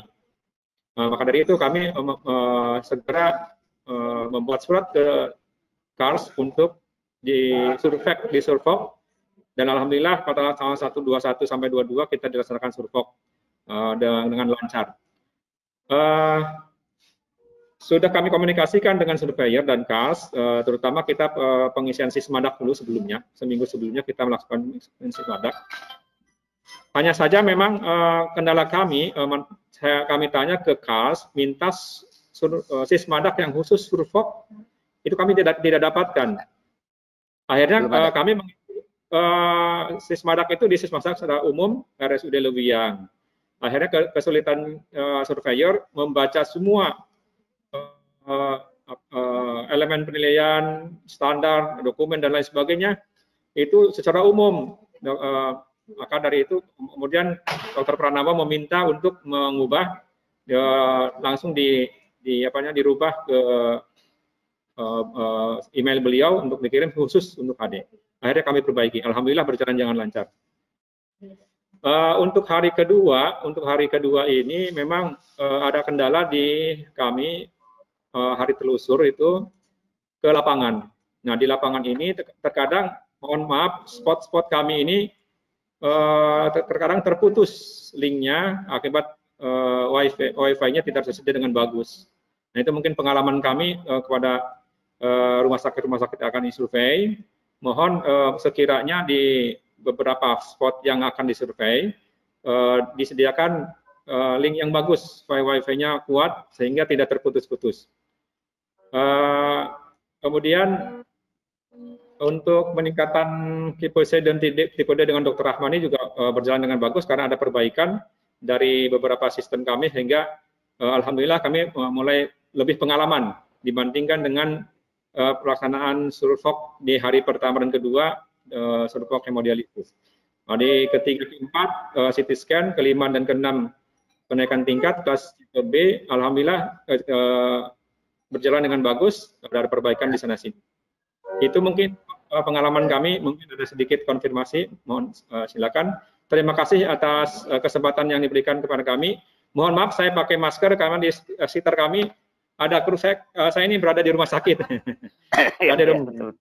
Kami ini ada jarak 1 meter, udah banyak kru teman-teman di rumah sakit, sehingga saya kepaksa saya pakai masker.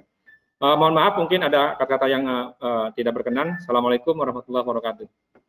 Waalaikumsalam warahmatullahi wabarakatuh. Terima kasih sekali Dr. Pipik. Wah, ini jadi Dr. Pipik pionir untuk online ini ya, yang HD. Yang saya catat tadi sudah dari untuk survei online ini sismadak ya, survoknya belum ada, betul itu. Kemudian telusur, pikirkan wifi. Kemarin kita dalam rapat sudah diputuskan harus ada video dulu dibuat, film dan sebagainya.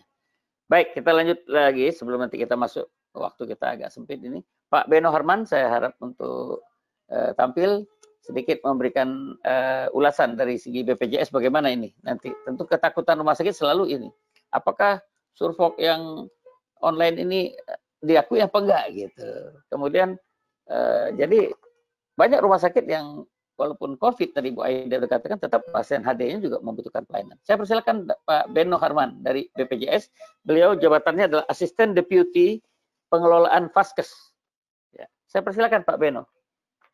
Oke, Assalamualaikum warahmatullahi wabarakatuh. Dr. John, Dr. Niko, Dr. Titik. Oh maaf Dr. John, ini kamera saya sengaja tutup ini. Karena di sebelah ramai anak-anak lagi rame. Oke, tidak apa-apa. Suaranya. Ya, yang penting suaranya ya. Jadi pertama, ya saya apresiasi. Ya, support di KARS ini. Karena memang saya katakan bahwa keharusan akreditasi itu ada regulasinya diwajibkan untuk 2019 ini. Sejak 2019 itu sudah wajib. Ya, KARS sudah wajib. Akreditasi adalah suatu hal yang wajib. Kami ini kan Besiatan ini kan orang yang penakut, ya. Kami takut kalau regulasinya kami langgar, itu persoalannya kan. Nah kemudian ya, jadi kita patuh regulasi ketika itu wajib, ya kita harus wajib, gitu kan. Kalau katakan tidak, ya itu jadi katakan bukan kami katakan bahwa kita nih BPJS adalah orang yang berani, kami adalah orang penakut. Kemudian yang berikutnya adalah, nah ini terima kasih dulu kami juga disupport dengan bukunya nih Dr. John, Survok Terbatas, jadi mungkin sangat bermanfaat untuk kami. Mungkin nanti kita bisa sinergikan nanti dalam proses credentialing yang akan kami lakukan. Terima kasih sekali nih. Ya. Kemudian berikutnya lagi adalah saya tetap mensupport mendukung dengan adanya Survok dengan menggunakan online begini, oleh jaringan online ini yang dengan era COVID ini karena kewajiban akreditasi Bunda 1 keharusan.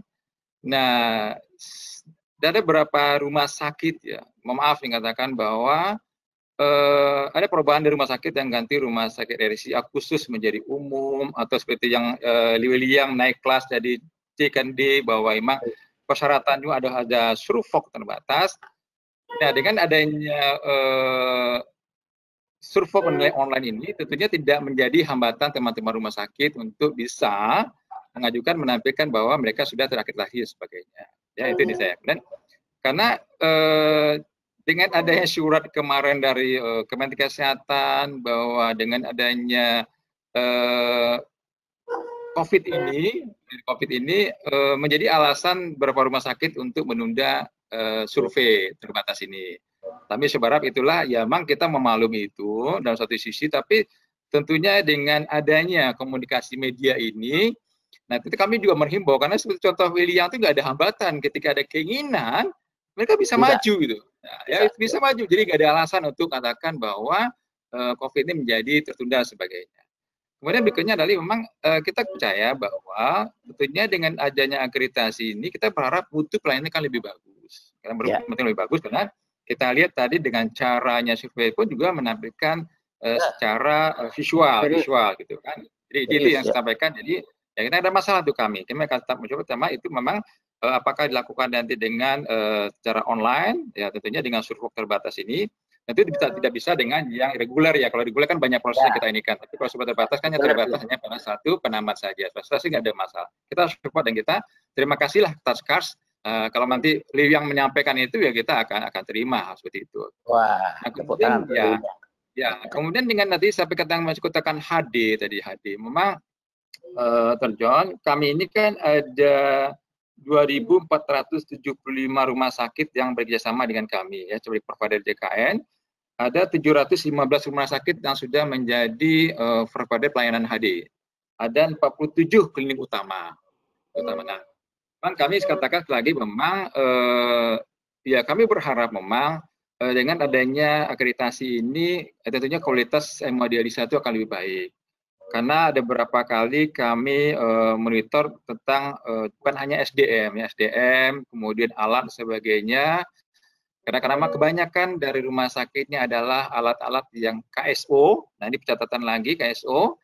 Nah mungkin dengan bantuan dari tentang akreditasi survei dari KARS ini kita akan membantu tentang kualitas dan mutu dari mesin dan sebagainya. Itu catatan kami. Dan saya sangat mendukung sekali. Tentunya nanti ke depan kita juga bisa lebih sinergi lagi ya tentang kami misalnya ada apa yang kita akan kerja saling untuk klinik HD ataupun rumah sakit atau klinik utama secara keseluruhan. Tentunya itu akan menjadi dasar kami sampai nanti ada saling mendukung lah, kita saling bersinergi apa yang dilakukan KARS tersebut adalah satu hal yang baik dan bagus untuk meningkatkan mutu. Dan tentunya kami juga akan melakukan credentialing, tidak akan jauh dari apa yang dilakukan oleh KARS. Karena ada sedikit perbedaan, kalau kami kan tentunya akan melihat dari pelayanan yang diberikan, bukan hanya dari segi katakan bahwa apakah alat SDM-nya pada saat itu bagus, tapi kita akan monitor dari hari ke hari gimana pelayanan yang diberikan oleh rumah sakit tersebut kepada peserta hemodialisa. Mungkin itu saja masukan dari kami. Terima kasih. Assalamualaikum warahmatullahi wabarakatuh. Waalaikumsalam warahmatullahi wabarakatuh. Terima kasih sekali Pak Beno, harapan sekali. Jadi kami pun rasanya tidak salah jalan KARS ya melakukan ini. Tapi betul tadi khusus untuk COVID saja. HD yang berisiko tinggi, HD Survok ini hanya untuk yang online. Pada era COVID ini yang online gitu, yang online. Kalau yang reguler masih ini. Baik, saya nampak Pak Toto, mungkin saya persilakan memancing teman-teman untuk bertanya. Kita punya waktu sebenarnya sempit, tapi boleh kita perpanjang Pak ya, 10 menit. Saya persilakan Pak Dr. Sutoto. Saya kira kita lemparkan dulu kepada para peserta untuk tanya jawab. Saya persilakan aja Pak Joni, mungkin sudah ada di chat, kolom chat ya, bisa dibaca dari situ. Ibu Rosa Dwi Sahati, surveyor KARS. Apa peran dan tanggung jawab atau kewenangan dokter umum sebagai pelaksana di unit HD? Kita kumpul dulu Bu ya, Bu Aida ini satu, kemudian ini mohon materi dibagi ya. Semua masih minta materi ini, berminat sekali dengan materi. Dari Erna, lihat ini ada pertanyaan. Erna. Dari Erna ya, kita lihat ya. Oke, ya, saya terus. Oh, ini banyak laporan. Ini aja saya baca dulu untuk ke Dr. Aida. Ada pertanyaan dari Aryan Yohanes Joyo. Saya Aryan dari Jakarta, izin menanyakan kapan pasien PDP atau ODP boleh kembali ke ruang HD biasa atau tidak perlu dijarakkan dari pasien lain? Apakah selesai setelah 2 kali swab negatif atau bagaimana Dok? Itu pertanyaan. Sudah 2 pertanyaan ya. Kita mungkin tambah 1 lagi biar Dr. Aida menjawab. Dari Irma, bertanya untuk Dr. Aida, bagaimana untuk sambungan air RO bisa disamakan dengan aliran RO pasien yang non-COVID? Jadi udah 3 pertanyaan. Saya persilakan Dr. Aida dijawab dulu 3 pertanyaan ini. Silakan Dr. Aida. Baik, terima kasih Dr. Joni. Pertama saya mencoba pertanyaan Dr. Rosa ya, dari Ibu Rosa.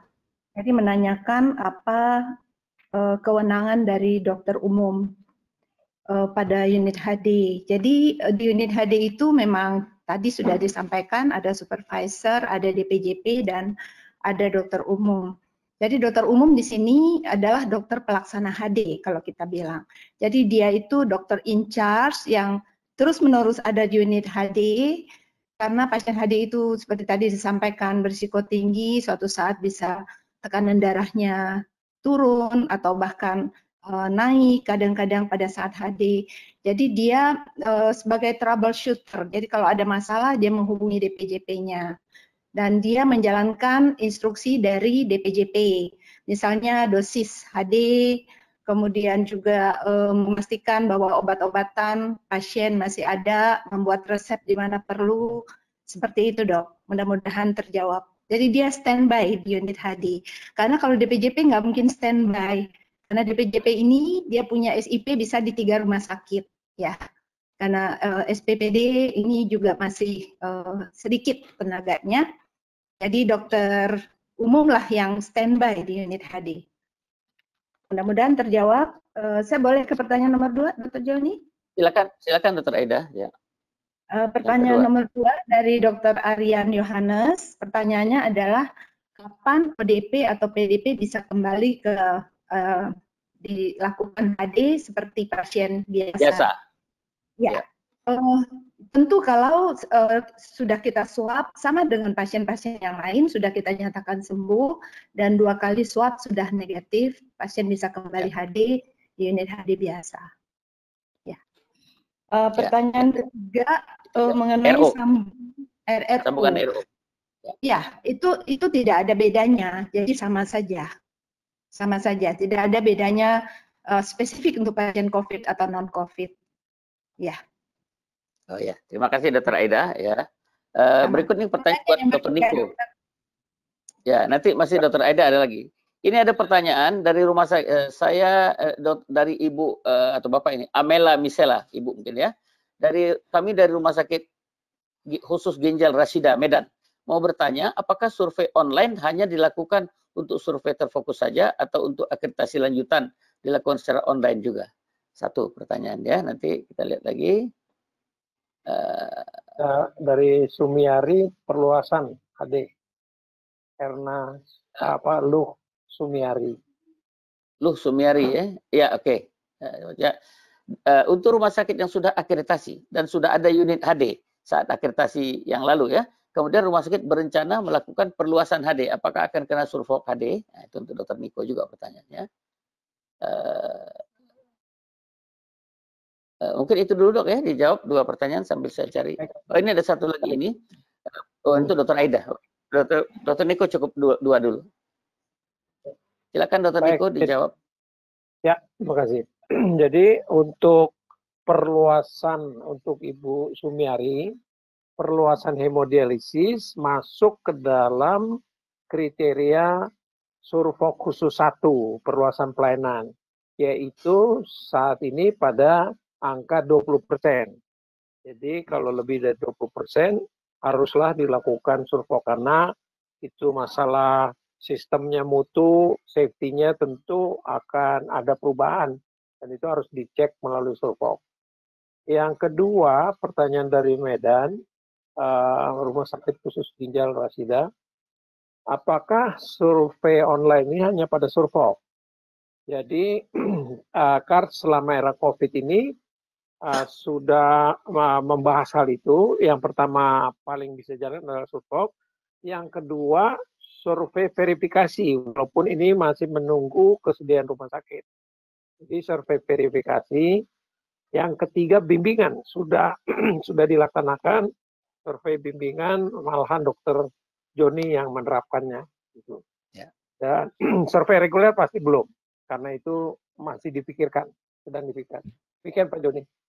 Terima kasih Pak Niko. Berikut masih ada pertanyaan untuk Dr. Aida dari Ibu Erna Suyati. Pertanyaan untuk Dr. Aida. Satu, dijelaskan bahwa kewenangan pelayanan HD dilaksanakan oleh nefrologis, dokter spesialis penyakit dalam, dan dokter umum yang telah dilatih. Bagaimana kewenangan masing-masing SDM tersebut dalam pelayanan HD, yang pengulangan nampaknya ya. Bagaimana bila dalam rumah sakit tidak ada nefrologis? Berapa jumlah kasus COVID-19 dengan HD di Indonesia? Berapa dalam bentuk persentase yang dinyatakan sembuh? Mohon penjelasan. Itu pertama ya. Mungkin saya belum menemukan lagi dari Bromis nih, ya nggak ada juga ya. Rida, kalau tidak ketemu. Nah, ini satu lagi ya. Apakah untuk mutu nasional, ini dari Laiza, apakah untuk mutu nasional dan mutu prioritas saat ini harus merujuk kepada kondisi bagaimana penanganan pandemi wabah corona COVID-19? Pertanyaannya agak terlalu luas, tapi silakan Bu Aida dulu menjawab. Saya persilakan Dr. Aida, dua pertanyaan. Oh, baik. Terima kasih Dr. Joni. Kayaknya pemulangan ya dok, jadi saya coba sampaikan kembali. Ya, jadi kalau di unit HD tersebut ada nefrologis dan dia mempunyai SIP di situ, dia bisa sekalian menjadi DPJP, menjadi supervisor sekalian DPJP.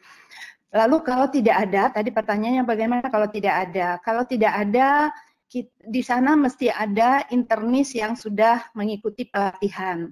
Ke depan namanya internis yang mempunyai STRKT, jadi STR kompetensi tambahan. Internis ini dia berperan sebagai DPJP, dokter penanggung jawab pasien, dokter penanggung jawab pelayanan. Tetapi harus ada seorang supervisor yang dia hanya sifatnya konsultan saja, tidak perlu punya SIP dan tugasnya sebagai konsultan dan juga ikut meningkatkan mutu layanan. Jadi pengalaman kami selama ini untuk hubungan supervisor DPJP ini juga sangat baik. Jadi DPJP bisa menelpon supervisor kapanpun dia perlu. Seperti itu dok. Jadi mudah-mudahan jelas tadi yang sudah disampaikan ya. Jadi kalau dokter penyakit dalam belum pelatihan bagaimana dok? Mungkin ada pertanyaan. Jadi tidak punya juga yang pelatihan dulu 3 bulan, sekarang katanya mau 6 bulan kan? Kalau hanya punya dokter penyakit dalam belum pelatihan yang 3 bulan atau 6 bulan itu bagaimana? Dokter sudah ada kebijakan, jadi internis kita yang sudah menjalani pelatihan 3 bulan yang lalu, yang sudah mempunyai sertifikat, itu sudah kami lakukan semacam testing ulang. Dan mereka yang sudah lulus kami sudah sampaikan ke kolegium dan kolegium menyampaikan ke KKI. Nanti akan mendapat STRKT. Jadi ada pemutihan dok setelah menjalani ujian-ujian. Nah itu nanti mereka akan mempunyai STRKT dan bisa berfungsi sebagai DPJP tadi. Baik, Dr. Aida. Ada pertanyaan berikut buat Dr. Aida juga. Ini dari Rumah Sakit Awal Bros Pekanbaru. Siang dok, izin bertanya, mesin HD yang sudah digunakan di ruangan Pinere dapat digunakan kembali di ruangan HD dan bagaimana protokol pembersihan dan desinfektannya? Ya. Silakan dok dijawab. Ya dok, yang pertama sebenarnya prinsipnya mesin itu sebaiknya khusus untuk ruang Pinere. Karena kita tahu pasien itu kan HD-nya rutin ya. Jadi tidak mungkin 1 kali HD, dia akan HD seminggu 2-3 kali. Maka sebaiknya dedicated untuk pasien itu. Tetapi andai katakanlah pasiennya sembuh atau udah pulang, kemudian mesinnya akan digunakan untuk pasien biasa, dapat digunakan setelah mesin itu kita desinfeksi sesuai dengan aturan yang sudah ditetapkan oleh PPIRS rumah sakit. Tidak ada yang sangat khusus dok, tapi harus didesinfektan dulu. Ya. Ya, berikutnya pertanyaan dari Pak Farid Nurul Hikmah. Ini orangnya sekarang, perawatnya. Mohon bertanya untuk petugas atau perawat HD yang melayani HD pasien COVID, apa masih boleh menangani pasien non-COVID berhubung terbatasnya SDM? Nah, bagaimana nih Bu? Bukan alat sekarang, SDM sekarang. Ya. SDM-nya. Jawab, Ibu. Ya, baik dok. Jadi pertama kita harus yang ideal itu mereka khusus menangani pasien COVID. Tujuannya adalah untuk mengurangi paparan. Jangan sampai semua perawat HD kita terpapar, seperti itu. Itu adalah yang ideal. Tetapi dalam keadaan khusus, di mana tidak cukup tenaga, kadang terpaksa juga dia melayani keduanya. Tapi yang penting diatur adalah juga masa istirahatnya. Jadi jangan sampai dia juga bekerja terus-menerus, sehingga daya tahan tubuhnya lemah dan dia juga tertular, seperti itu. Jadi ada kondisi yang ideal, ada kondisi yang di mana hal ideal tidak bisa kita lakukan, ya kita atur sebaik mungkin sedemikian rupa. Jangan lupa APD-nya dok.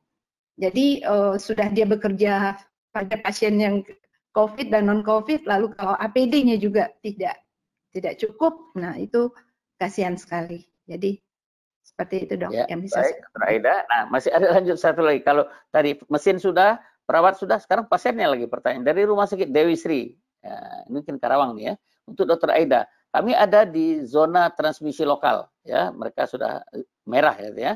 Apakah semua pasien HD yang sudah rutin perlu rapid test setiap 10 hari sekali, misalnya? Nah itu pertanyaannya. Baik, silakan, terima kasih atas pertanyaannya. Pertama begini, kita tahu pasien HD itu kan pasien yang imunokompromis. Pasien yang imunokompromis. Jadi kalaupun kita lakukan rapid test, mesti hati-hati untuk interpretasinya. Artinya kalau tesnya negatif, masih banyak kemungkinan. Apakah dia masih dalam window period, masa jendela, atau memang dia tidak bisa membentuk antibody. Jadi saya sudah cari di guideline juga, saya tidak menemukan ada katakanlah pemeriksaan rapid test yang tiap 10 hari itu pada pasien-pasien HD. Jadi mungkin yang penting adalah seperti yang disampaikan tadi pada presentasi, kita mengidentifikasi pasien, kemudian pasiennya juga harus pakai masker, dan bila mana perlu kita lakukan tentu swab untuk pasien kita. Tidak salah dilakukan rapid test dok, tapi interpretasinya memang harus hati-hati. Jangan sampai kalau negatif kita merasa aman seperti itu, karena belum tentu. Ya. Ya, terima kasih, dokter. Masih ada beberapa pertanyaan, tapi saya khawatir waktu kita ya. Ada satu lagi nih dari Pak Putu Hendra, perawat ya.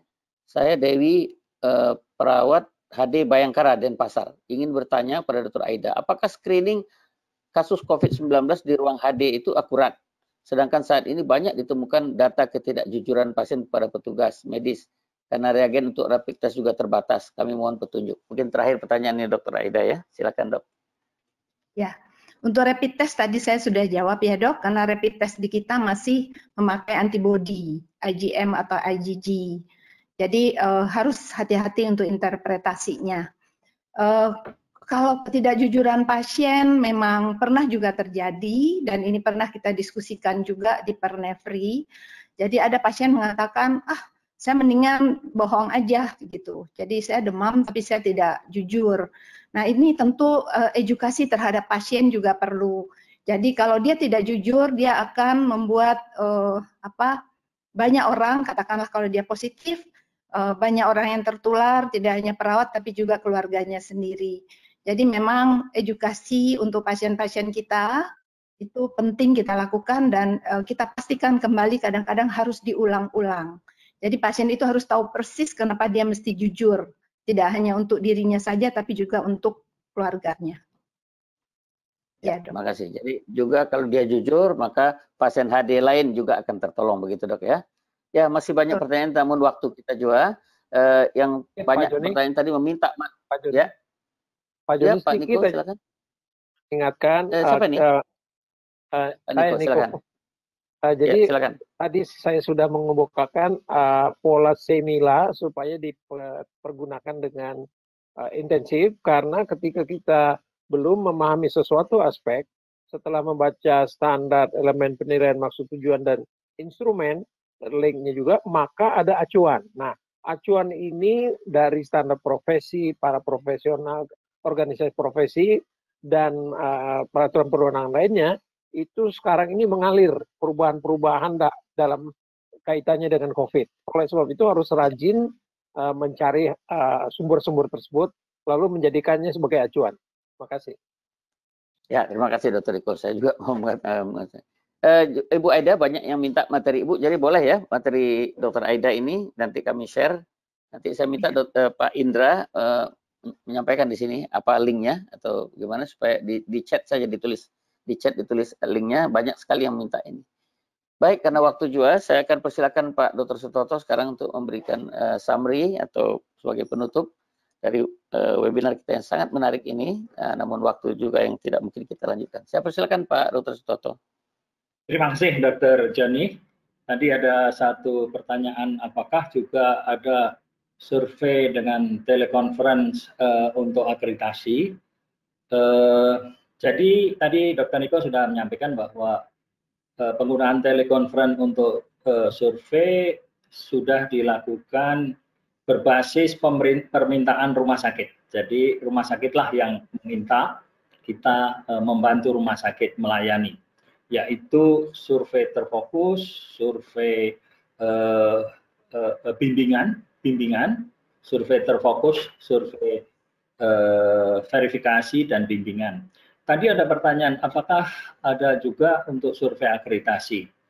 Kami berkomunikasi dengan ISQA, International Society for Quality in Healthcare, dan juga melihat ke lembaga akreditasi lain di dunia ini. Mereka rupanya ada juga yang memfasilitasi rumah sakit yang ingin akreditasi secara telekonferensi ini.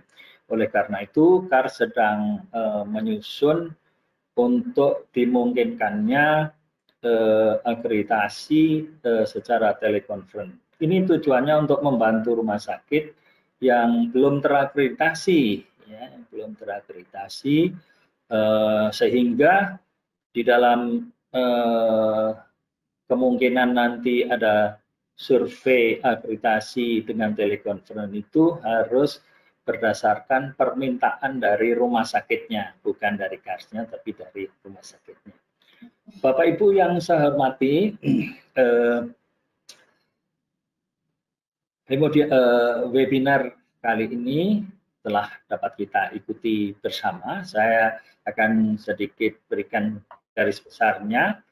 Yang pertama, bahwa pelayanan hemodialisis pada pasien hemodialisis tidak boleh terhenti karena bisa membahayakan pasien. Dan tetapi pasien dan staf harus diminimalisasi kemungkinan tertular COVID-19. Oleh karena itu, tadi Pernefri telah membuat panduan pencegahan transmisi COVID-19 di unit dialisis yang bahkan karena dinamika yang begitu cepat sudah dilakukan revisi yang kedua. Dan ini tujuannya saya kira adalah untuk melindungi pasien dan juga tenaga kesehatan rumah sakit dari kemungkinan terinfeksi atau terpapar COVID-19. Dan oleh karena itu sudah seharusnya lah rumah sakit mematuhi standar yang telah ditetapkan oleh profesi, dalam hal ini adalah Pernefri tadi. Kemudian tadi juga sudah dipaparkan oleh Dr. Niko bahwa KARS telah menyelenggarakan survei hemodialisis secara telekonferensi dan berbasis permintaan rumah sakit dengan contohnya tadi dan beberapa survei yang lainnya. Bapak Ibu yang saya hormati, pada kesempatan ini saya sampaikan terima kasih pada Dr. Aida, Dr. Niko, Dr. Pipi, Dr. Beno Harman, dan Dr. Joni, sehingga yang telah memungkinkan webinar kita ini berjalan dengan lancar. Dan terima kasih juga kepada para peserta webinar yang telah mengikuti dengan jumlah yang cukup banyak ini. Tadi rupanya Dr. Joni lupa melaporkannya, tapi jumlahnya saya lihat cukup banyak. Dan dengan mengucap Alhamdulillahirabbil alamin, webinar hemodialisis di era COVID saya nyatakan ditutup. Sekian, Assalamualaikum warahmatullahi wabarakatuh.